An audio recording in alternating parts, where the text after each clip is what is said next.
Okay mga kaibigan, welcome back po once again dito sa Pera-Pera Lang Yan sa Usapang Lalaki, RH TV. At again, napakaganda po ng pinag-uusapan po natin. Siyempre kasama pa rin natin ang ating financial guru, ang ating master, kumbaga, pagdating sa pagpapalago ng pera. Walang iba kundi siyempre si Sir Tupac.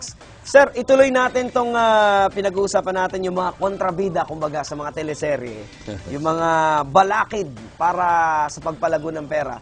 May tanong po sa atin through our text line. Ang tanong niya hindi ba masamang gamitin ang credit card sa lahat ng mga gastusin mo?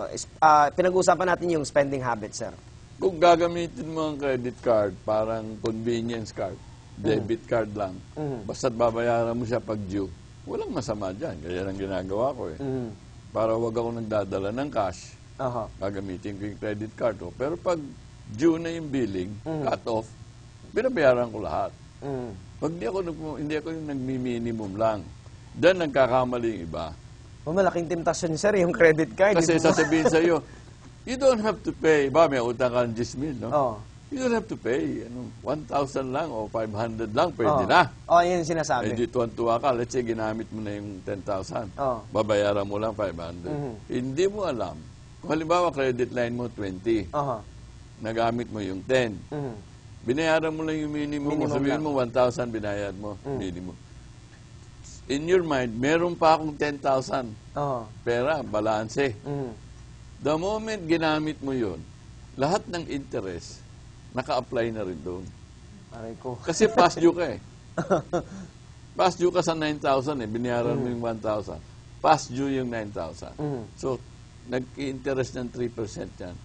Ngayon, kung gumamit ka ng additional 5,000, binibiro kang binili, at hindi mo binayaran, yung next cut-off ng month, yung interest pati dun sa bagong binili mo, may interest na yun. Aray ko po. Hindi alam ng iba yun, kaya nagugulan tayo pag nakita yung billing, di ba? Ayan, sa mga tinatamaan dyan, ang sinasabi ni Sir Tupac, ayan, damdamin nyo. Talagang madami. Kasi yun nga ang pinag-uusapan natin dito, yung dapat yung karunungan, dapat alam natin. At ito po, mind-opening po itong programang ito na marami tayong natutuklasan dito na biglang lumalabas na lang na pag-uusapan natin kagaya sa credit card. Ito sir, another question.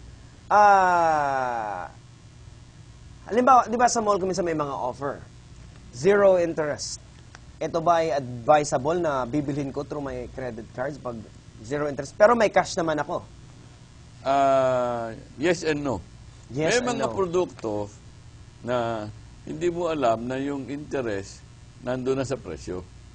Halimbawa, bebenta nila talaga ng 10 million. Yung 10 million, meron ng 1,000 na interest. Sasabihin sa'yo, zero interest, bayaran mo yung 10,000 over 6 months.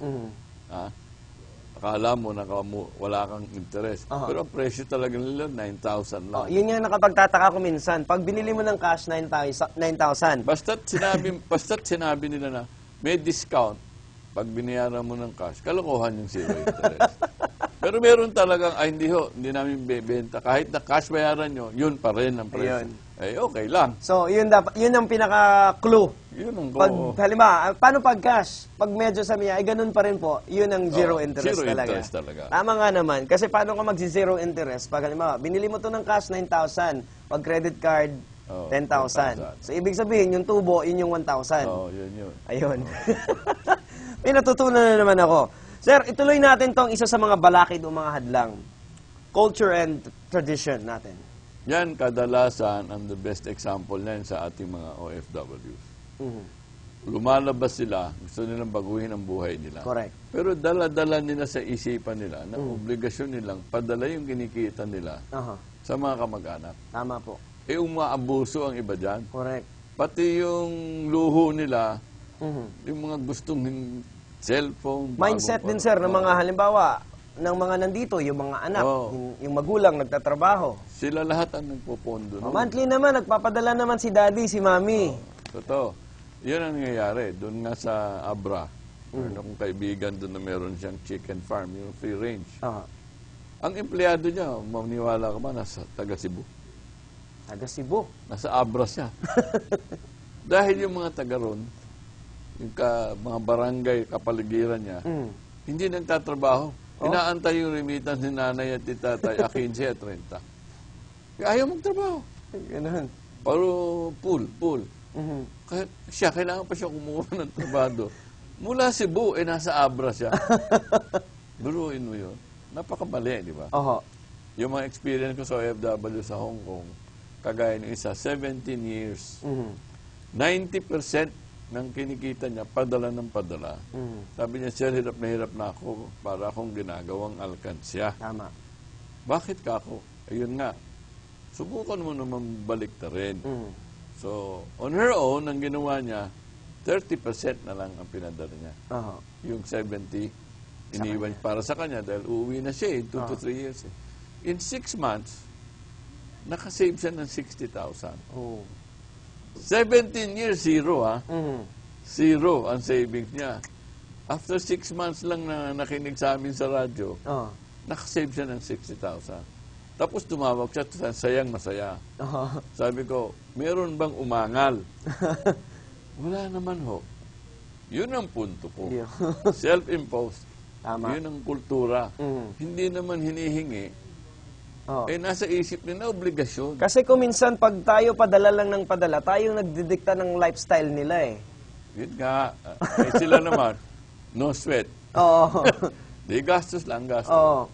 Yun ang ano. Kaya minsan, walang-wala na rin. Kailangan may pasalubong pa sa lahat ng nakatira sa barangay. Oho. Diba? Uutang pa Minsan yan para papakain pa. makabili lang ng candy, laruan. Siyempre, kakantsawan. Oho. 10 taon sa Saudi, candy. Nakakantsawan pa, di ba? Oo. Ganun Ayun tayo ang mga Pilipino eh. O, yun ang problema sa mga ano. Parang obligasyon pa natin yung kapitbahay natin kasi may sasabihin pag hindi mo binigyan. Ay, yung kultura na kailangan ipakita mong galing kang abroad. Oo. Kailangan meron kang 2 TV, 3 TV. 2 lang ang mata mo, pero 3 yung pinapanood mo. Di ba? Tapos ito pang isa, yung alam mo yung pag nakakita ako ng tao, ang daming alahas na hindi naman kailangan, lahat ng daliri may gold, tapos dito may mga ang bigat-bigat na. Parang kung minsan nakakatakot pa. Yun nga na it's more a symbolic wealth. Yun. Culture Yung natin. paandar. Na kung saan mali, hindi dapat baguhin. Ito sir, ang pinakahuli, isa sa mga pinakakontrabida, ika nga, balakid, galit. Taxes natin. Okay. Ang pinakamagandang example ng tax. Madami dyan, kung magkonsulta sa akin, sir, maganda bang bumili ng mag-invest